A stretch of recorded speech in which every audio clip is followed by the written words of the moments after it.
힐링 여행자 가족 여러분 안녕하세요. 오늘은 6월 11일 금요일 새벽 5시 30분입니다. 밤새 미국의 3대 지수가 모두 상승을 했습니다. 특히 S&P 500은 또다시 최고치를 경신했습니다. 나스닥도 오랜만에 4월 한 20일경에 14,100을 넘었었는데 그 이후로 13,000까지 떨어졌어요. 오늘 드디어 14,000 넘었습니다. 최근까지 그 인플레이션 공포 이것이 증시에 부담을 계속 줘왔었어요. 근데 막상 5월의 CPI 소비자 물가지수 지난밤에 발표를 했습니다. 오히려 이 지수가 13년 만에 상당히 높게 나왔습니다. 상승률이. 그런데 이게 발표되고 난 다음에 오히려 시장이 반대로 움직였어요. 그래서 어젯밤에 한 11시 정도에는 세 가지 지수가 다 하락을 했다가 계속 상승을 하고 마감을 했습니다. 미국의 5월에 소비자 물가지수 어제 새벽에도 말씀드렸죠. CPI. 처음에는 이 주식 투자를 하기 전엔 잘 몰랐던 단어들이 주식 투자를 시작하면서 당연히 국내, 미국 관심을 갖게 되죠. 처음에는 이러한 생소한 단어들이 계속 이러한 뉴스라든지 이런 정보를 접하다 보면 나중에는 그 생소한 감이 다 없어지죠. 점점 많은 것을 내가 공부를 하면서 습득을 하게 돼요. 그래서 전에 맨 처음에 시작했을 때보다는 지금은 이제 어느 정도 이해를 하시는 분들이 꽤 많으리라 생각이 듭니다. 2008년 이후에 최고의 상승률을 나타냈습니다. 전년의 동월 대비해서 5%나 상승을 했습니다. 특히 중고차 가격 그것이 전달보다 7.3%씩이나 올라서 5월의 소비자 물가지수 CPI 물가 상승률에 무려 3분의 1까지나 차지를 했습니다. 그런데 지난해 5월에는 코로나 팬데믹 때문에 각종 그 셧다운 조치가 나왔었죠. 그러니 소비 수요가 당연히 급감을 하고 물가가 떨어졌었죠. 미국 5월 CPI가 걱정스러울 정도로 급등한 것은 맞아요. 주로 반도체 부족 및 그로 인한 중고차 가격 급등에 의한 것이 영향이 컸다고 진단이 나왔습니다.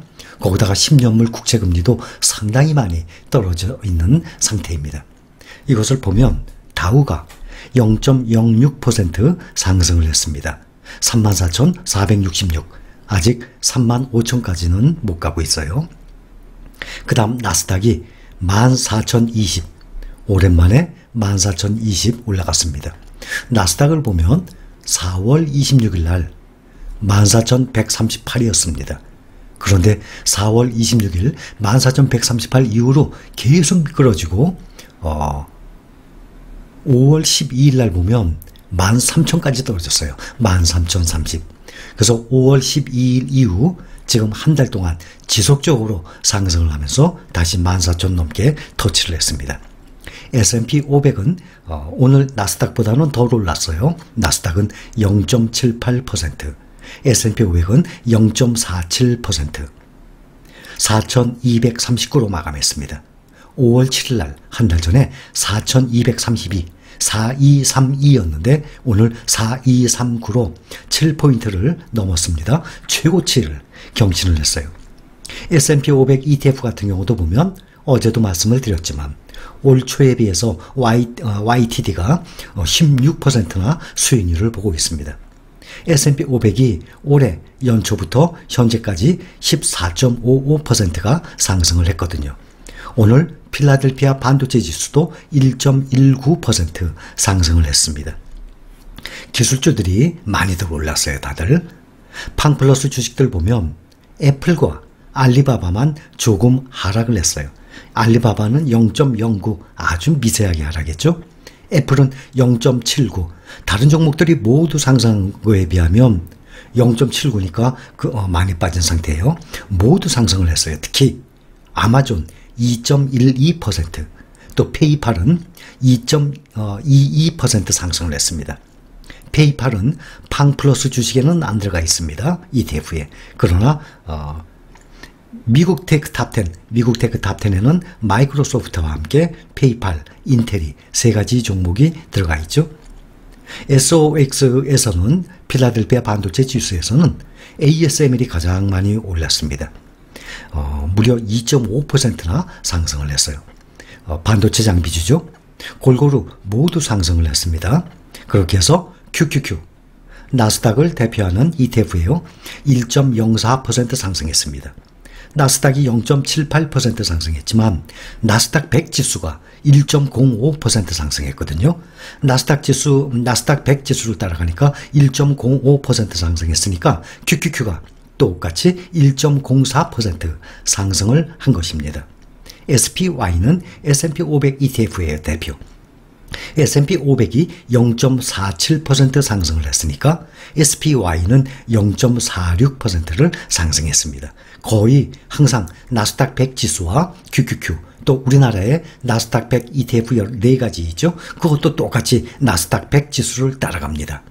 또 S&P 500 지수를 그대로 SPY, VOO가 따라가듯이 우리나라의 국내에 상장되어 있는 미국 지수 추종하는 S&P ETF도 똑같이 따라가게 됩니다. 필라델피아 반도체 지수가 4월 9일 날이 최고점이었어요. 지수가 3294.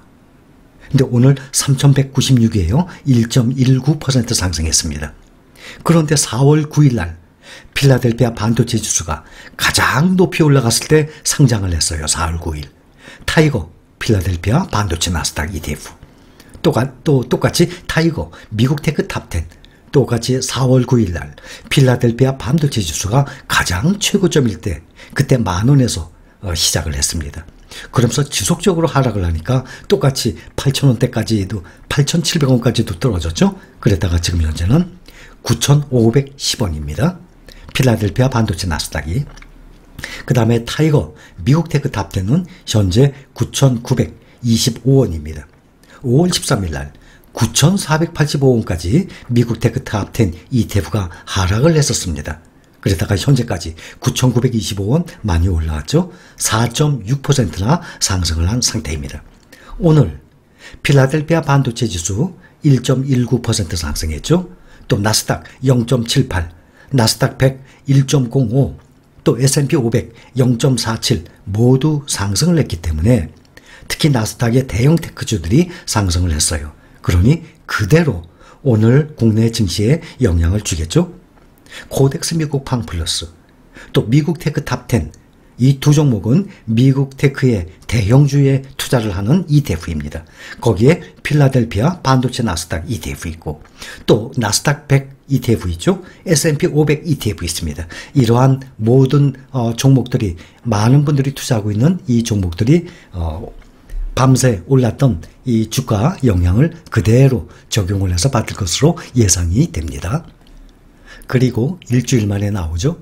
미국의 지난주 주간 실업보험 청구자 수가 급감을 했습니다. 실업급여 청구 건수 이 감소는 당연히 투자 심리에 도움을 줍니다. 미국의 지난주 주간 실업보험 청구자 수가 37만 6천 명이라고 나왔습니다. 전 주에 대비 9천 명이 감소했어요. 팬데믹 이후에 최저치를 기록을 했습니다. 얼마 전에는 50만 명 아래로 하락을 했다고 말씀을 드렸죠. 그런데 이제는 40만 명 아래로 감속을 했습니다. 6주 연속 하락하고 있는 수치예요. 평년 수준으로 가려면 차트를 보시면 알겠지만 약 20만 명 선이 돼야 팬데믹, 작년에 코로나 이전 수준으로 가는 것입니다. 수백만 명씩이나 실업보험 청구자 수가 작년에 얼마나 많았습니까? 수백만 명씩이나 됐던 게 지금은 37만 명으로 뚝 떨어진 상태예요. 국채금리도 오늘 많이 떨어졌습니다. 국채금리와 공포지수가 많이 떨어져야 하락을 할수록 주가에는 반대로 긍정적인 영향을 줍니다. 국채금리가 3.16%나 하락을 해서 1.442%예요. 어제에 이어서 1.5% 이하, 보통 1.5에서 몇 달째 1.6 사이를 왔다 갔다 했거든요. 국채금리가. 그런데 지금은 1.4%대로 많이 하락을 한 상태예요. 공포지수는 이러한 3대 지수들 또 반도체 지수들 다 올라가니까 공포지수는 약 10% 이상이 하락을 했습니다. 거의 작년 코로나 이전 수준으로 차트를 보시면 아시다시피 작년 코로나 이전 수준으로 하락을 한 상태예요. 테슬라는 오늘 1.89% 올랐습니다. 올해 연초에 비하면 아직도 16% 하락을 한 상태예요.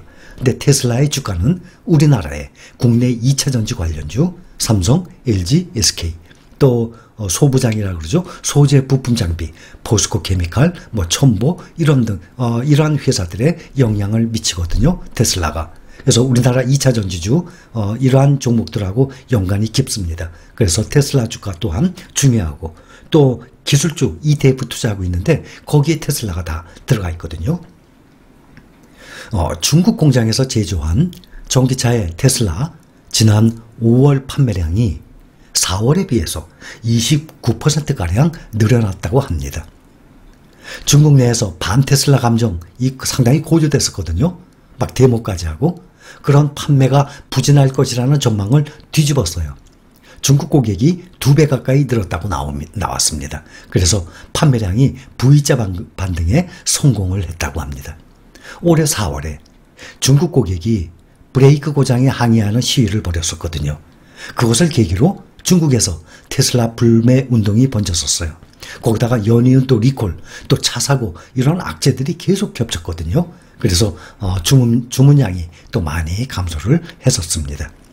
오늘 보면은 기술주 대부분 많이 상승을 한 상황입니다. 오늘 우리나라 국내 증시에 그대로 영향을 미칠 것으로 예상이 됩니다. 오늘 아침 브리핑 여기까지입니다. 힐링 여행자 가족 여러분, 투자 공부에 도움이 됐으면 합니다. 감사합니다.